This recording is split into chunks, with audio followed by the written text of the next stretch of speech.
From Significant, this is Crack It in an Hour.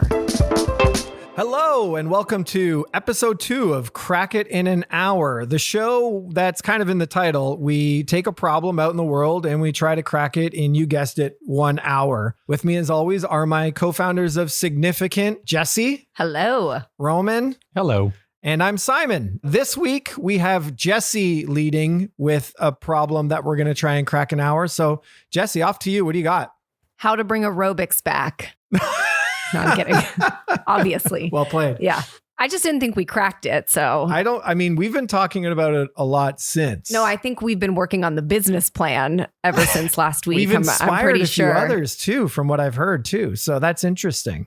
Guys, this is good marketing for the previous episode. Yeah, I know. It's a good idea. Good job. It's called a callback in the biz. Yeah. Good job.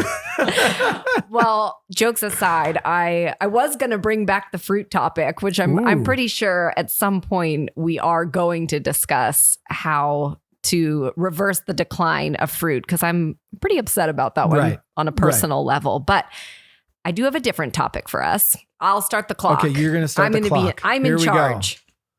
The timer is counting. Okay, perfect. Okay. Hopefully this is fun. I think maybe not as exciting. No, you know what? I'm not even going to say that. It's as exciting as aerobics. Great. In a typical Jesse fashion, I probably have too much research here. Perfect. So Perfect. we might throw it out That's eventually. But here's the problem. How do you rebrand the process of getting older? That's interesting. As someone who is getting older and is really thinking about aging a lot lately. Okay. Yeah, I wasn't gonna call anybody out on their age, but there you go. For the record, we're all getting older, so I know. Well, I know. yeah. Exactly. But some of us are getting older than others, is what Jesse's implying. Well, you said it first. Well, Brian Johnson is maybe not getting as old as we are. Okay.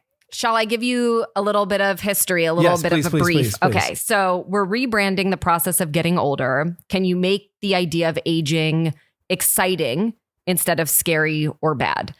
I have a lot of things we can talk about. We won't talk about all of them at the beginning, but I want to think about, when did it become bad, and why did we even become so obsessed, or when did we become obsessed with the idea of youth and youth culture?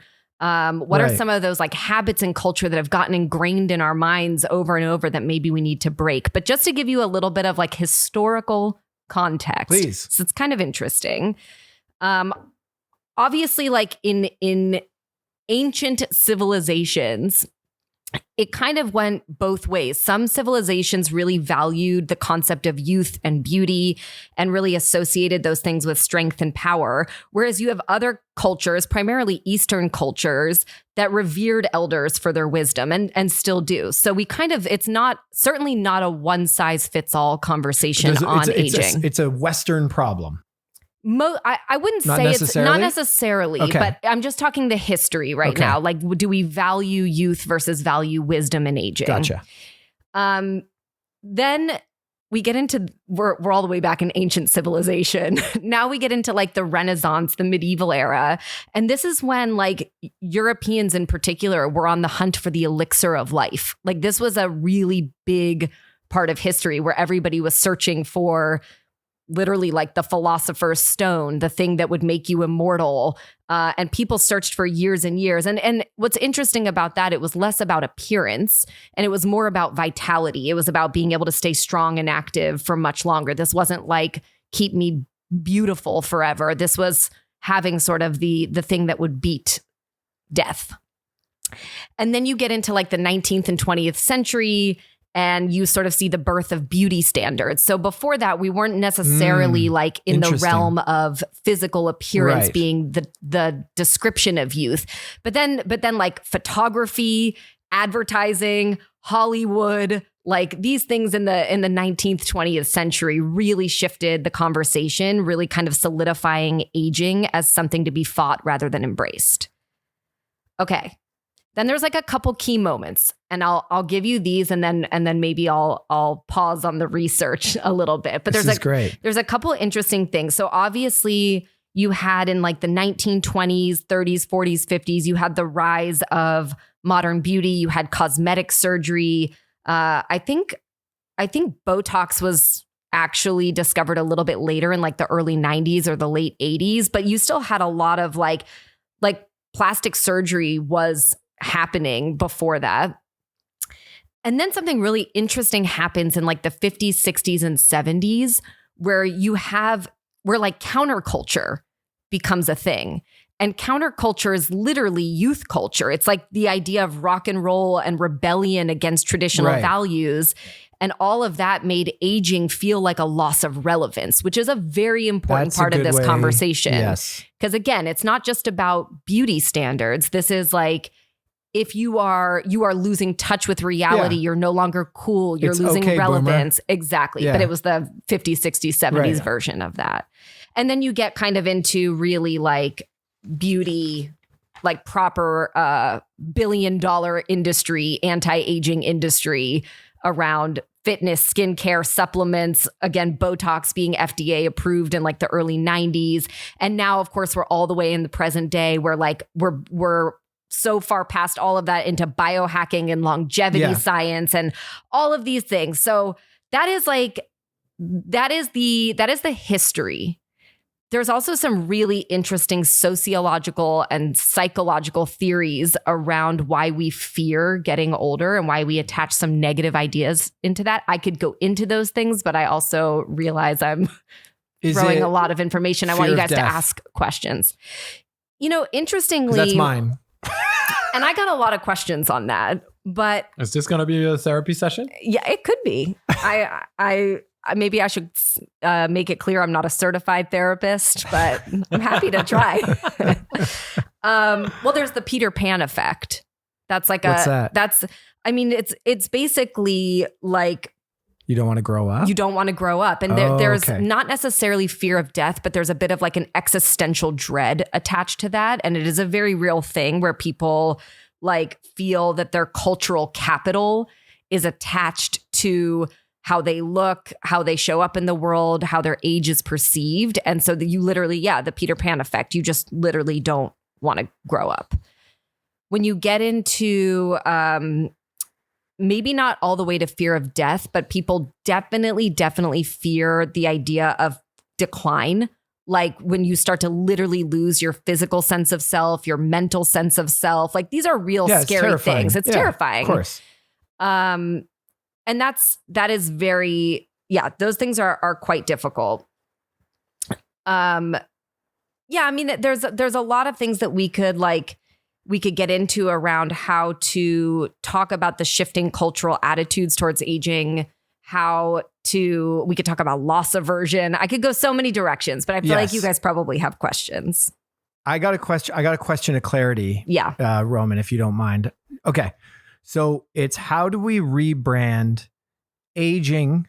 It's not necessarily like how do we rebrand aging more gracefully or anything more specific? Because I'll give you there's two theories attached to this. My theories, not proven sociological theories. One is if there is let's take the capitalist approach to this conversation. Sure. If there is a multi-billion-dollar industry in anti-aging, there's probably a multi-billion-dollar industry in aging. In pro-aging.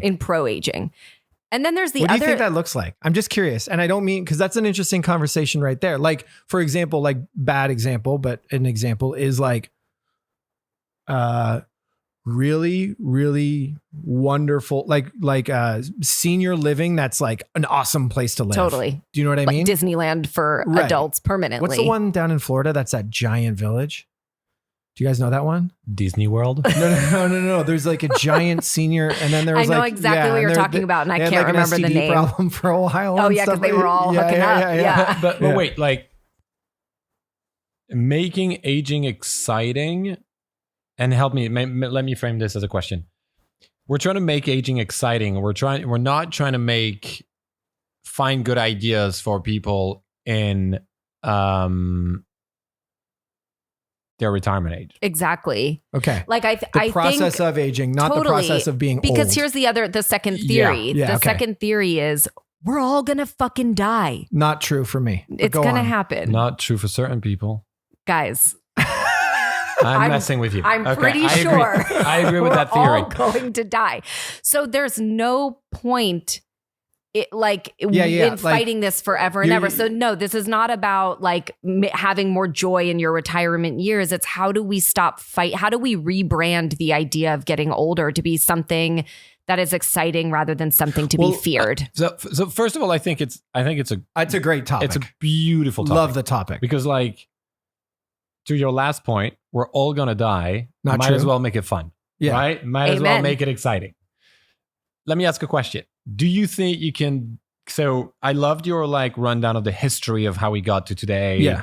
The society that's obsessed with beauty, anti-aging, the supplements, biohacking, tracking everything about your body, all of this, right? Do you think you can dissociate the question from that part of society, from like the aesthetics, the obsession with the aesthetics part of society? Does that make sense? Because there's to me like the obvious path about this that we need to, I think, discuss is like maturity, knowledge, experience, The pros all of this, of getting right? older. Yeah, exactly. Yeah. But most people, given it's like part of modern culture, will take it immediately back to, I have bye-bye meat on my arms despite working out 2 hours a day, and that's just biological. So do you think you can dissociate it from the negatives are literally staring at you back like anytime you look in the mirror? And so my question is, how do you make those not negatives given that it's part of today's culture? Like to me, it's an inherent part of that question, because like most people will go to like, how do I look? Yeah. So I asked myself this question and I go back and forth because I think the truth, I mean, I'll just even speak from like tackling any sort of strategic challenge. I would always ask the question, well, what's the real root? Like, what's the real root of the fear? Is it death we fear? Is it missing out, knowing that people we know will continue to be there when we're not? Is it just the unknown as we get older and older? We just don't know what's going to happen. Is it being irrelevant? Is it being undesirable, which is mostly linked to the physical side of things? And I don't know. And the truth is, I think you probably can't separate the two things, but I think you have to find a way to make the other half of the conversation more interesting and more important. Not to pretend the one side is forgettable, but make the other half of it equally, give it as equal of attention as we give the physical side, and maybe you can get somewhere. Do you think anti-aging is trying to sell desirability and relevance? I'm just picking up on two words you said there that I was like, oh, that's interesting.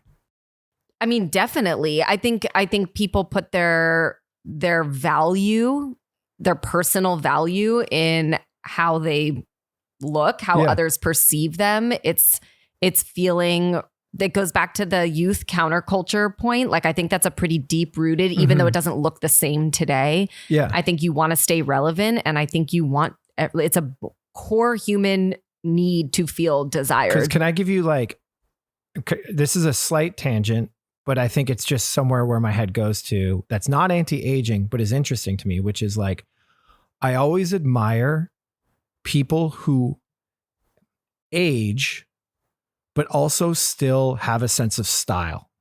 Do you know what I mean? And the reason I'm bringing that up is because I think there's something interesting in relevance through fashion, relevance through other means.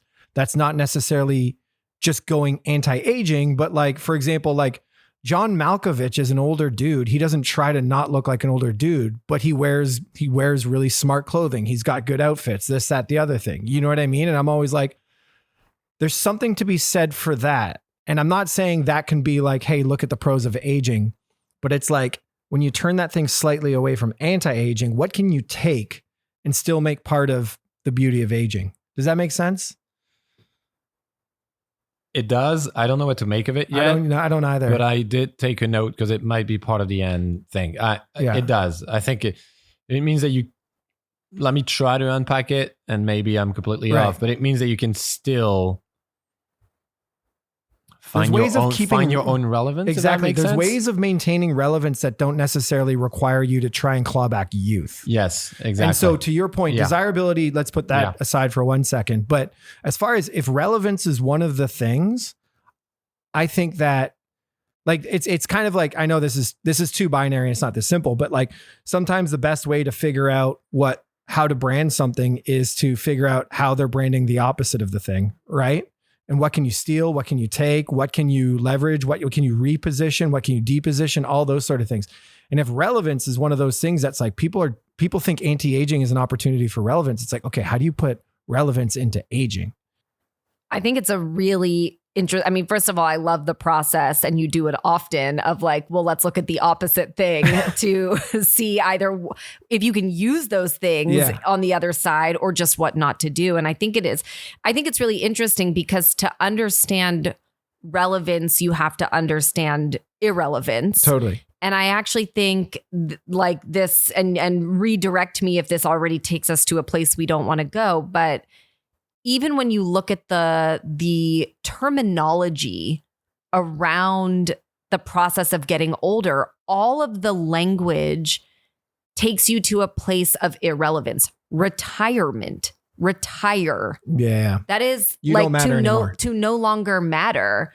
Like talking about and like this is also why people, I mean, that the most outward expression of fearing getting older is obviously the physical part, because that's what our culture obsesses over. And that's what the business side of our culture obsesses over.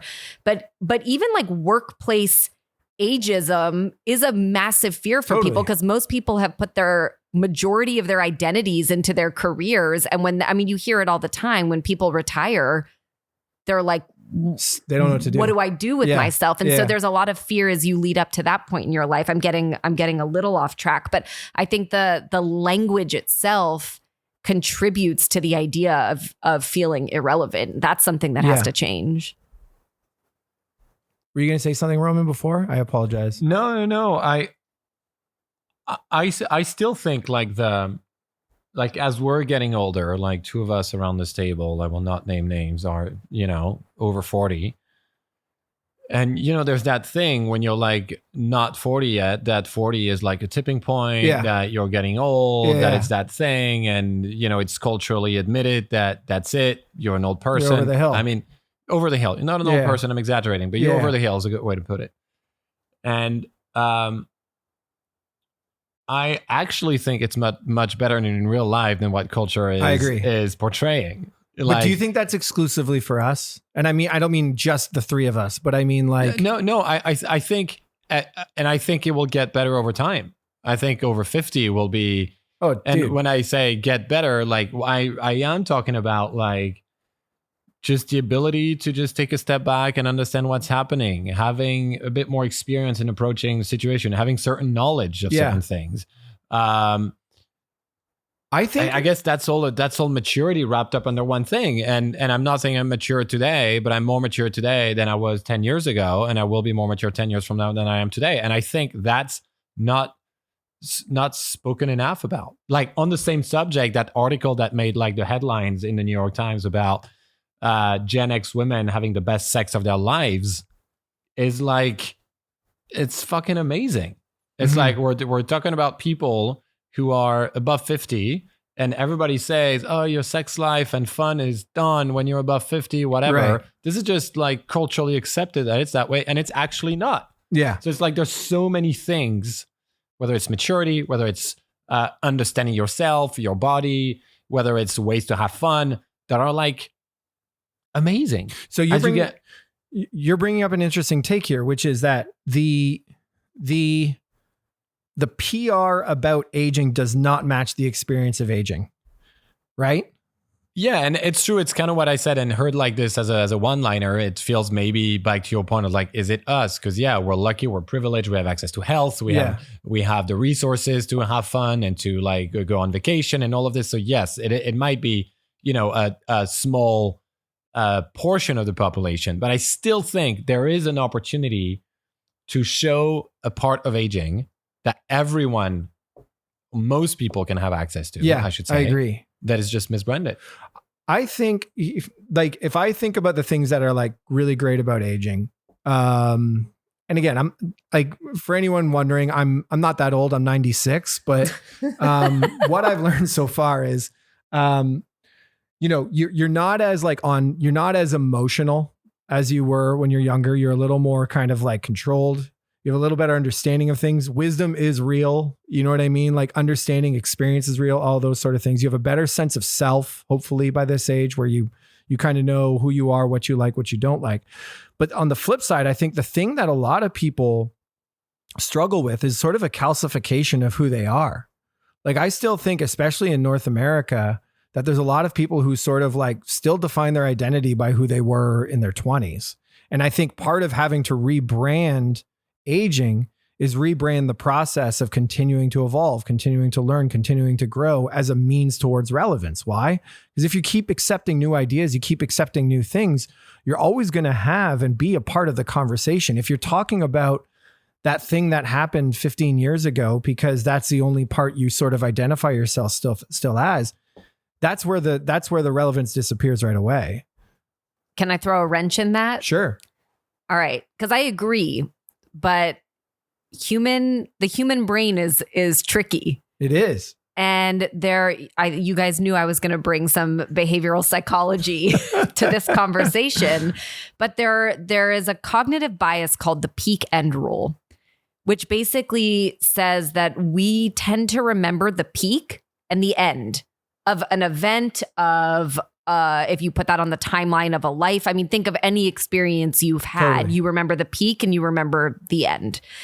And so the problem, I mean, even the term over the hill suggests there was a peak, and now you're on your way down. And so you assume that everything between the peak and the end is just a decline, because that is the physical image that appears in your head. But do you think everyone associates the peak with a specific time in their life? I think that our culture has really muddled the person. It's a sense of time. I mean, like your midlife crisis, over the hill, like all of these terms. Yes, go ahead, Roman. Yeah, but that's real. That's not marketing. There's a biology to it. There's there's a life, whatever it's called, life expectancy. Like most of us are not going to live beyond 100 of our generation, the next generation. So when you reach like 40, 45, yeah, it's kind of like midlife, right? This is not mismarketing. There's a reality to some of it. Okay. And again, these are some people, and I know I'm in the minority. I don't look back at my 20s as like, that was the best. I'm like, it was good. 30s were better. You know what I mean? Like, that's just me, but I agree. Yes, but you are living in that moment now. So when we're talking about how do you rebrand aging? How do you make it so it's something that people stop fearing and actually start getting excited about? So when you've gone past it, you have the wisdom to look back and say, oh, actually, I love where I am now. How fun. And I can appreciate the experiences I had back then. But if you believe, and I bring up the peak end rule because there is like a part of life that we don't pay enough attention to as a culture, which is the part between the peak and the end, or the supposed peak and the end. So you think just because sometimes my caveman brain can't keep up with your intelligence, are you saying that part of this is also just literally like the way we feel about aging as a society is partially just a product of our own biology that can't really process that moment in our lives? Yes. And I think we haven't found the right language as well for shifting the conversation. Because I'll give you the second sort of little bit of behavioral psychology, which you guys have heard me talk about before, which is loss aversion, which applies to many, many things. But in this case, the fear of losing your youth is more powerful than the excitement of gaining wisdom.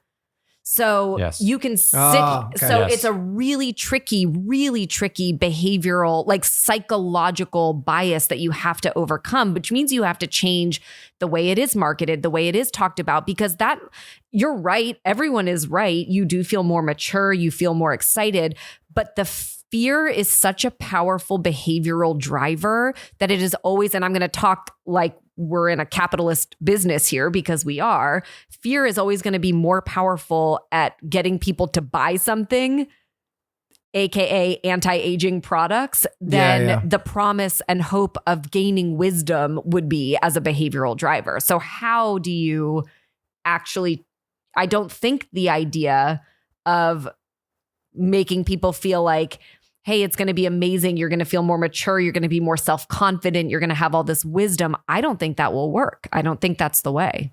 So where do you start? Oh, you tell me. I'm trying to figure this one out. This is hard. It's kind of the fear of the unknown that you're talking about.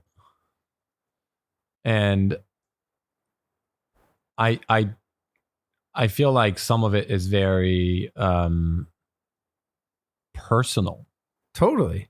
Like, so I'm definitely not solving anything here. I'm just stating what goes in my head. No, I know. It's like, it's extremely personal. Some people have some people stay in jobs they don't like their whole lives.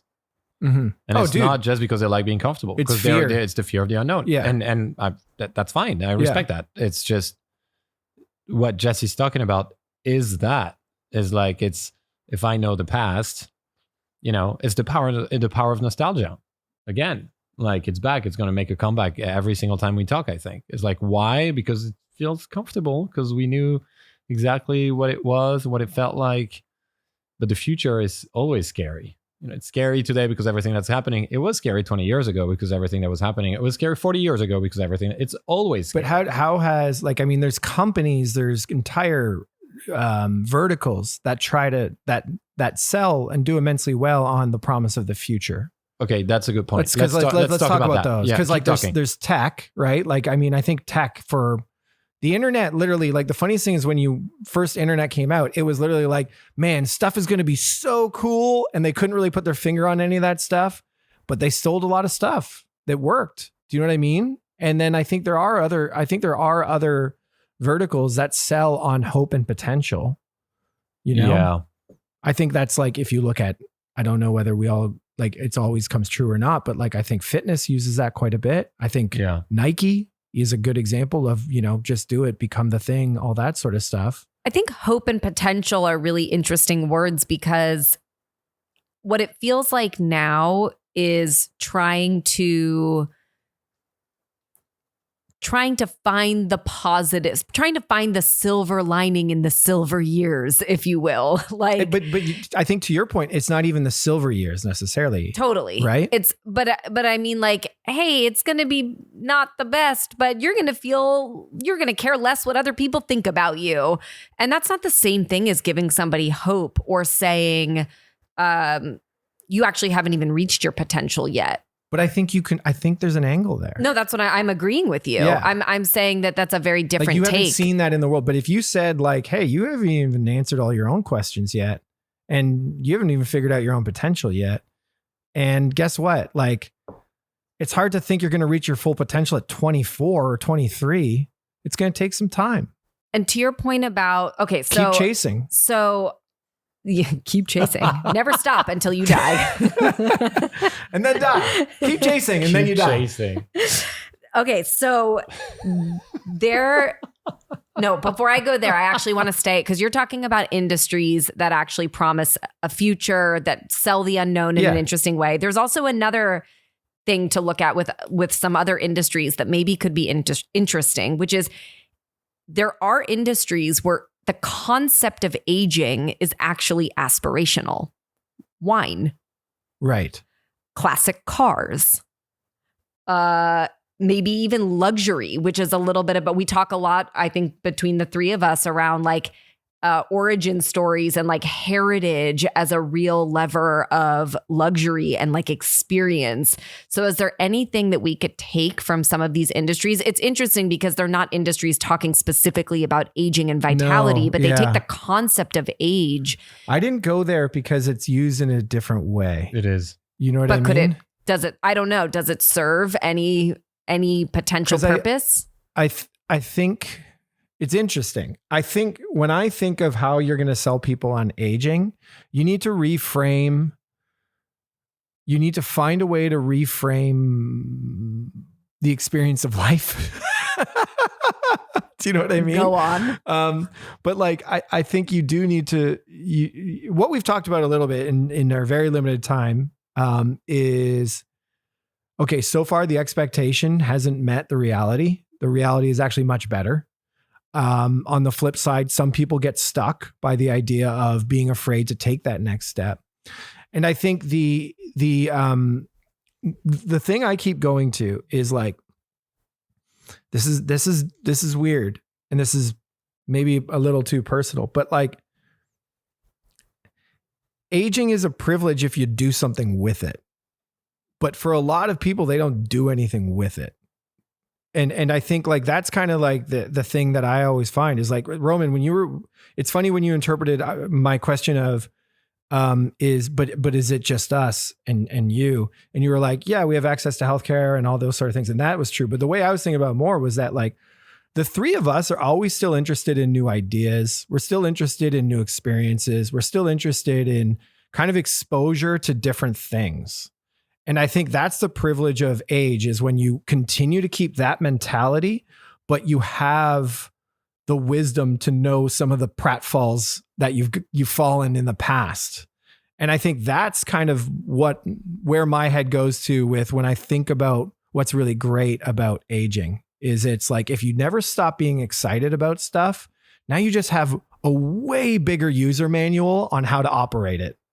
Yeah, but you could see it both ways. It's a bit of a chicken and egg situation. It's like, are people not excited about stuff because culture puts them in a box? Totally. Or is culture putting them in a box because people are just not excited? Or because they're personally afraid of going out and experiencing new things. I think if culture didn't put like people getting older at whatever stage, like beyond the midlife, let's say, in a box, then you'd probably see more people being just more curious about things, because they'll be more like invited to do it.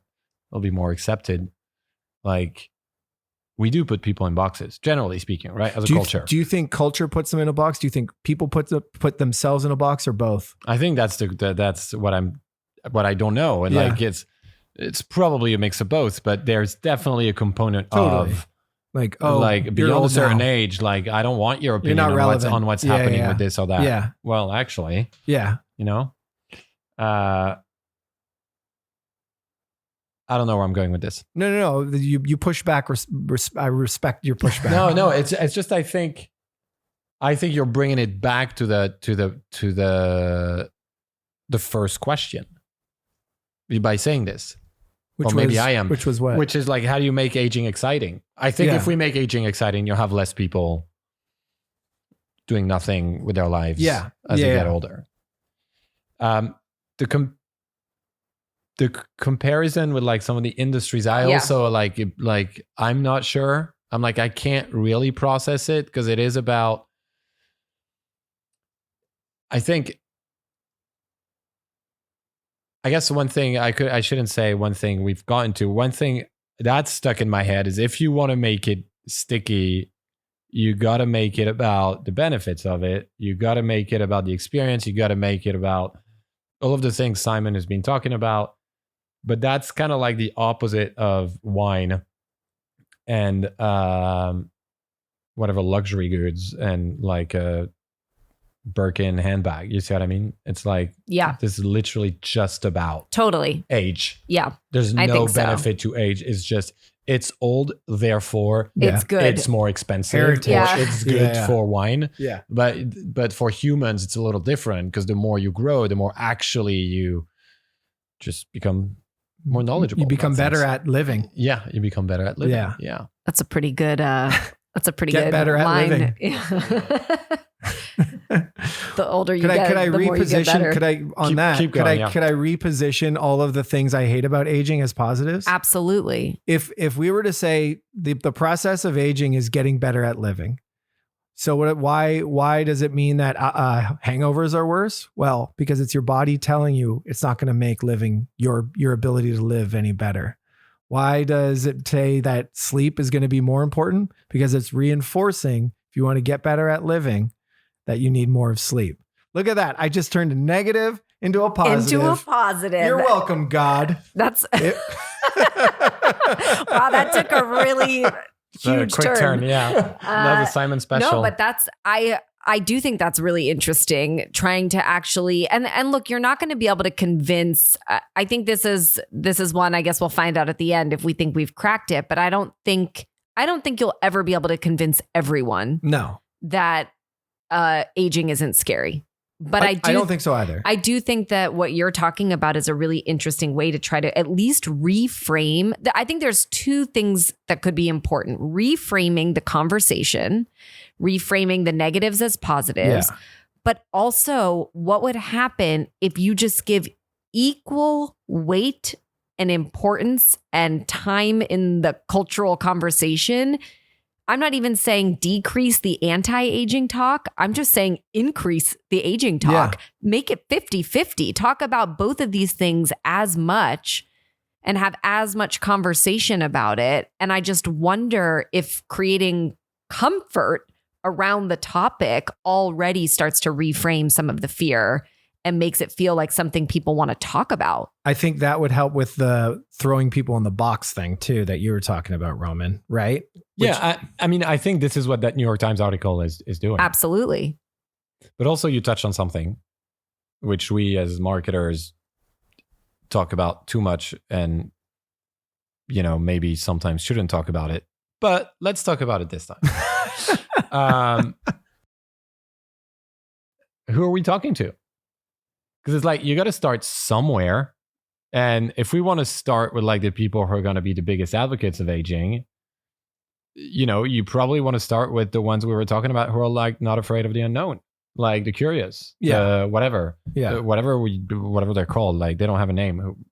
People, I don't care what they're called. Like people who have a curious mindset, a natural curiosity. Exactly. If you start somewhere, being like anything, right? You build your belief with a specific mindset, a set of people that have a shared mindset, then you'll get somewhere. And I think with the people have a curious mindset, you can probably get somewhere because that's what we're talking about. It's like less fear of the unknown, more excited about the future, et cetera, et cetera. I think that is really interesting because if you just treat the entire conversation of aging as one of curiosity versus one of finite solutions or something you can buy your way into or something that you just have to change your mind about, but instead treat it as a curiosity, I think it becomes so inviting for so many people to even just to begin to question, even if you are at the same time practicing anti-aging, buying creams, doing whatever, but also practicing curiosity towards the process of aging, I think would have an immense impact on the cultural conversation around it. It's a lifelong pursuit too, curiosity, which is interesting.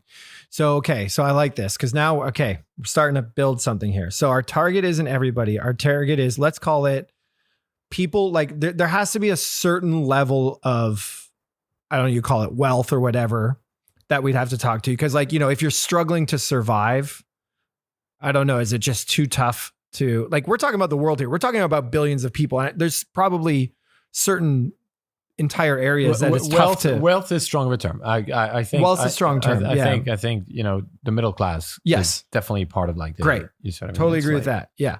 And then we're going to start by targeting people with a curious mindset. And we're going to tell them about the possibilities that aging informs towards your curiosity. Is that where we're starting? I'm not even sure that you tell anyone anything versus open up forums and cultural conversations, and you find the people who have been having this conversation far longer than we have and give them a platform. You make it, I think if you jump straight towards, just like we always tell our clients, you can't tell people your quality because then they'll be like, yeah, right. We can't tell people, hey, aging's awesome. You're going to gain wisdom and be confident. They're going to be like, please shut the hell up. I don't want to get older. But if you simply open the door to conversation, and there's so many ways that you can do that, and obviously this doesn't have to be an academic platform, but open the door and invite people in to be just purely curious about it without trying to convince them anything feels like the way to start chipping away at the problem. So would you say instead of selling people on aging, we're selling them on a mindset towards on a curiosity towards the unknown? Yeah. And okay, because this is interesting. Because like, let's pretend the three of us, we start aging.com tomorrow and we decide like there's there's a real business model here. We're going to make this a thing. Not all of our stuff is going to be about the act. Like what we're not saying is not just curiosity about the act of aging. We're talking about the ability to harness curiosity and use that to fuel a fulfilling life that's really exciting as you continue to age, right? I think curiosity is like more of a mindset you're targeting. I hate to say this, but I think that's the case. It's not necessarily what you're marketing, it's just the people you're talking to. I think it's a bit of a show don't tell kind of thing. Like again, that New York Times article, the reason I talk about it is like on that daily newsletter, the morning newsletter that I read every morning from the New York Times. I also read the Wall Street Journals for the record, just to like, I'm not. You're a learned biased. man, Roman. We get it. They have a thing now, which I actually love, and it's really good clickbait. Actually, it works with me. Every day they tell you what the most read story of the previous day was. So that's massive FOMO play, fantastic. Yeah. And one of them this week was that story about having the best sex of your life when you're a Gen Xer. You could like, sex is obviously one of the big reasons of the fear of aging. Totally. For men, women, whatever. But there's many of those, like physical ability, mental ability, safety. And you can find a gazillion stories of people who are better off now in those areas than they were 20 years ago. Yeah. So there is a component of like, let me share my experience on this as a normal human. I'm not talking about like a 72-year-old woman who's run like 102 marathons in her life. You know, it's like you can run an Ironman even that old. Yeah. And I go back. I'm going to go back to the language thing. It's relevant to your point, but like there are you could basically point to so many different language structures, and I guess I can only speak in English. I'm sure they exist elsewhere, but things that we say that have helped form our perception around aging that could almost become topics. Like I'll go back to the retirement one. So many people are now like having what I think culture is calling the second act career. Like so many people are realizing I can have a second act. I can have a third act if I want to. So that's a whole pillar of curiosity and conversation that also reframes the concept of retirement. Or, hey, I'll give you another bit of language, like you should dress your age.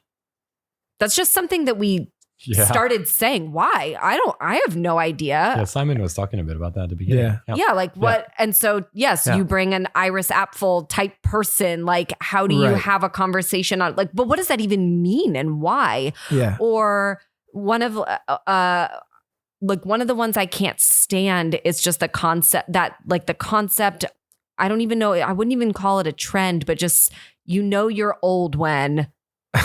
Why? Why did we even start saying that? I don't ever feel old. Maybe I will at some point, but like, I just choose not to even consider using that language because I don't even want to convince. Maybe I'm just digging my head in the sand. But could I make an argument?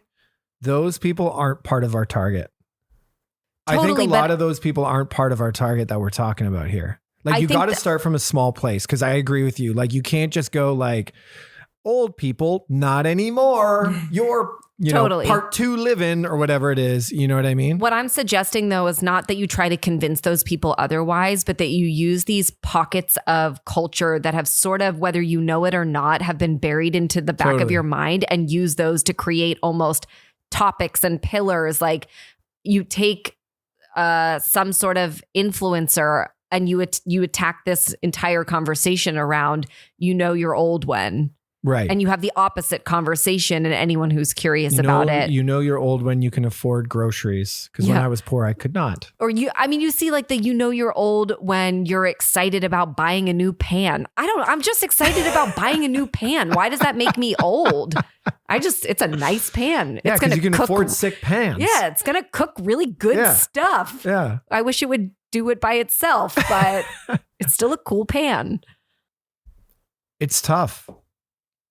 It's really tough because I mean, I think like, again, for me, we have 15 minutes. Oh man, I don't know, I forgot. guys. I forgot to be the. Are we gonna crack this? I got too don't know. excited. I forgot about the timer, but yes, we are. I still we are think down. Get Better at Life, age.com is, I think we got a business. Have you model. checked? I preferred keep chasing. Keep chasing. Keep chasing.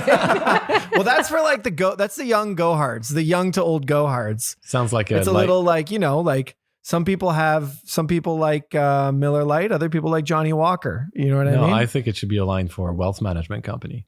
Keep chasing. Like you're never gonna get there, buddy. It's like FOMO marketing. Oh, That's pretty good. but I think like, again, if you could if we were talking about like the dream of this, the dream is you rebrand aging in such a way that it effectively changes the way people live, right? Because they're no longer, I think what we've talked about a little bit is like getting stuck in your ways, no longer trying new things, even like some of the getting pushed into a corner by others, that's not your fault sort of thing. Like if there was a different approach to how we feel about aging, how we do this thing, some of those things would probably disappear. And maybe I'm speaking for myself, but I think I've always subscribed to the idea that we don't have a lot of time. We're here for a very short period of time. But you have all the time in the world. Actually, you technically only have 15 minutes and 4 seconds. But I've always thought that way. And I thought that was really motivating to be like, hey, you're here for a good time, not a long time. Yeah. You got to do everything you want. But actually even like researching this started to make me think, well, what if I started to see my life, and I don't know how long it's going to be, as a lot of time to try a lot of different things. 2 careers, 3 careers, I don't know, live as many places as I feel like living, Right. Try different things. It's if you reframe it as many, many beginnings instead of a 3-story act. That's interesting. That's when you start to undo the peak end problem. Yeah. Because it's just it's not like we look at life as a literally a whatever 3-4 act story. But maybe we have more time than we think. And maybe we should start to see that as a long time. Life is long. Life is long. Do stuff. Because I think that's the second part. stuff. That's the second part that you're getting to, which is the do stuff part. DoStuff.com. Because you do stuff.com. We did it. We cracked it. But like what you're talking about is the fact that it's twofold, which is like, there's a lot of time, ... a lot of time to figure out what to do with because I like doing stuff. And that to me keeps being the part that I want to like curiosity. Pull through. The curiosity, the go out there and do stuff. Because like, I think whether that's people doing it to themselves or society doing it to people. I think the saddest part about aging is how many people just stop doing stuff. Totally. I really, really love Life is Long. Because like I've heard it a million times. Life is short. Right. Life is short. And even the minute you say it, like my brain short circuits because I'm like, oh wait, but actually life is kind of long. But in the wrong hands, that means the opposite of what you intend. That's where I was going to go.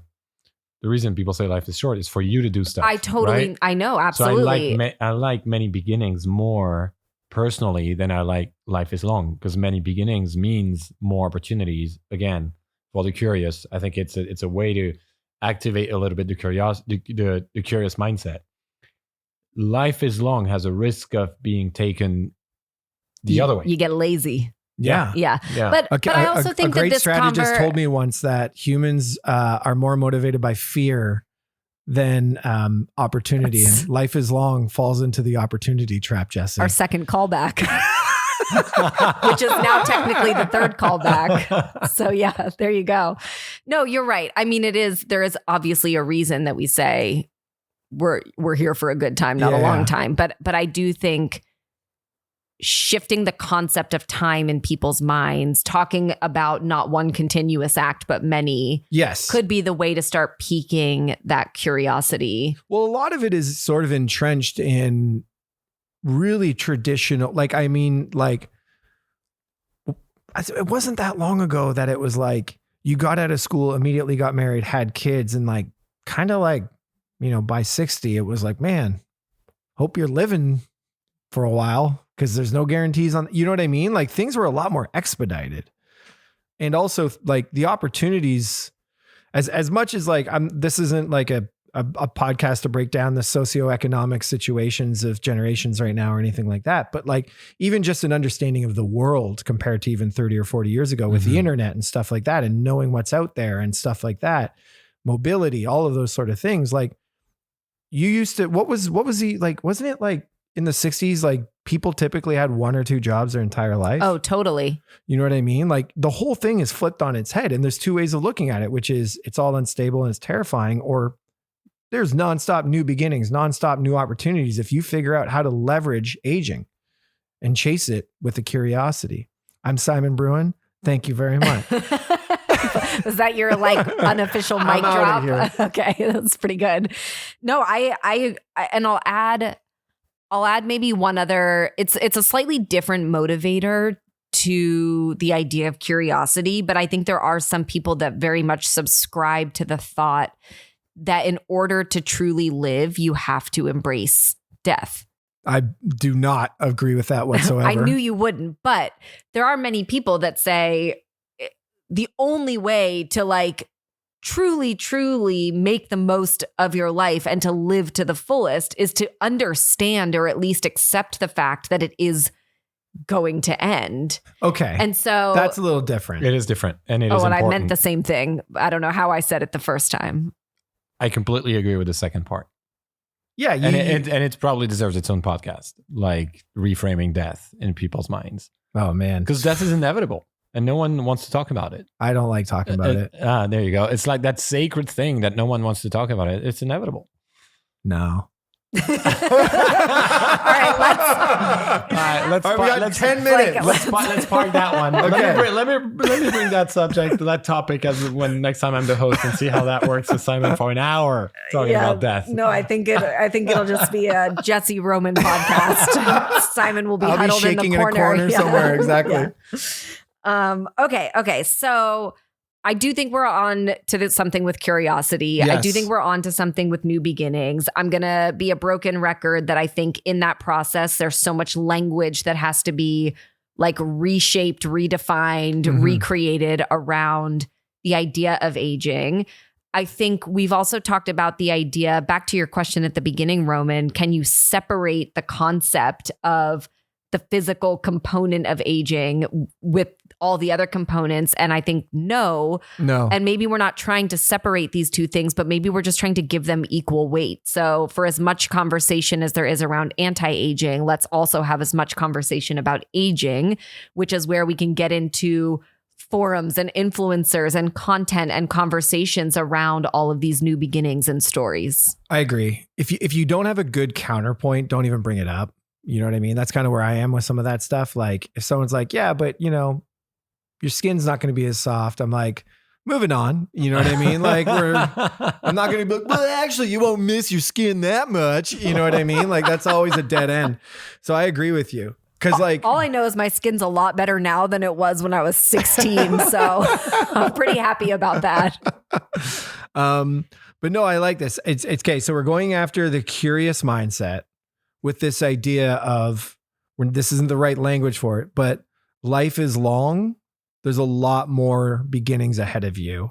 Beginnings is a weird word just because it's been used so much in but it's fine. Retirement We're not and stuff trying to, like we're that. not trying to make ads. Yeah, we're not that's trying to fine. make ads yet. But this idea of life is long and there's a lot more to do is interesting. Yeah. Let me ask a question. What kind of brands or even categories do you think should embrace this entire conversation? Well, I know one. Go on. For it. Like the ones who are helping you like track your health journey. Yeah. Yeah. I would say even 100%. athletics in general. Athletics in general, yeah. You know what I mean? Which is interesting because it is both physical and mental. It is. Back to the conversation we were just having. Like if Hoka made shoes that were for people of certain ages. Well, you know Hoka's story, right? No. Originally made for runners, not like French guys in the Alps. But then the way they exploded from a business standpoint, and what I believe, don't quote me, what I believe gave them the financial stability to then grow in like beyond that is older people. Interesting. That makes sense. Because I hope I'm not going to get quoted because I don't have sources for that one. But we'll point any lawsuits directly to you. You are the CEO, cool. so now they're cool with the youth. No, they're awesome. Yeah. You talked about fashion at the beginning. I think fashion's already made a lot of I got a weird thing about fashion. Hot take. Do you think fashion is already mostly targeted towards a lot more towards wealthy older people than it appears on the surface? No. You don't, eh? No. Yeah, I don't think fashion can have different meanings in that case, because look at what's happening on the runway and who's like obsessed with what's happening on the runway. And like, where do you think Kendrick got his like jeans from? Yeah, they're Celine, aren't they? That was a runway. That was like a big trend of this year. Is like, I don't know don't quote me on which fashion show, like New York, Paris, whatever.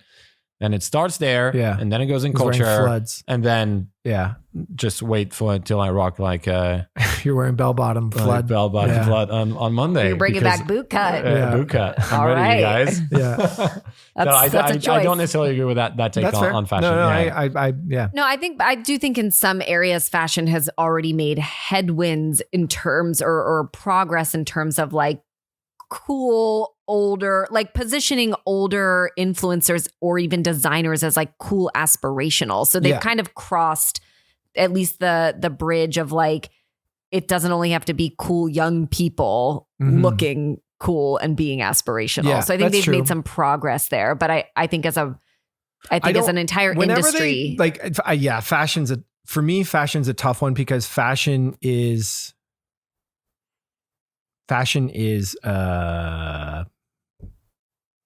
it is about youth. Well, fashion is cyclical, also, so it just comes back around and around.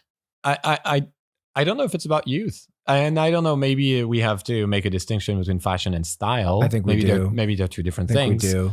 But if we're not, then I don't think it's about youth. If we are, then maybe. I said the opposite of the thing I said before, so I think I'm just spun out.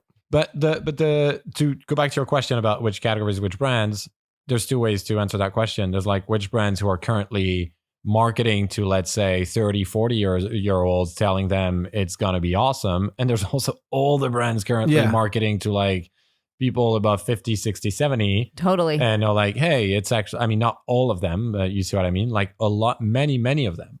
And then you get to what we wanted to avoid, which is a conversation about how to market to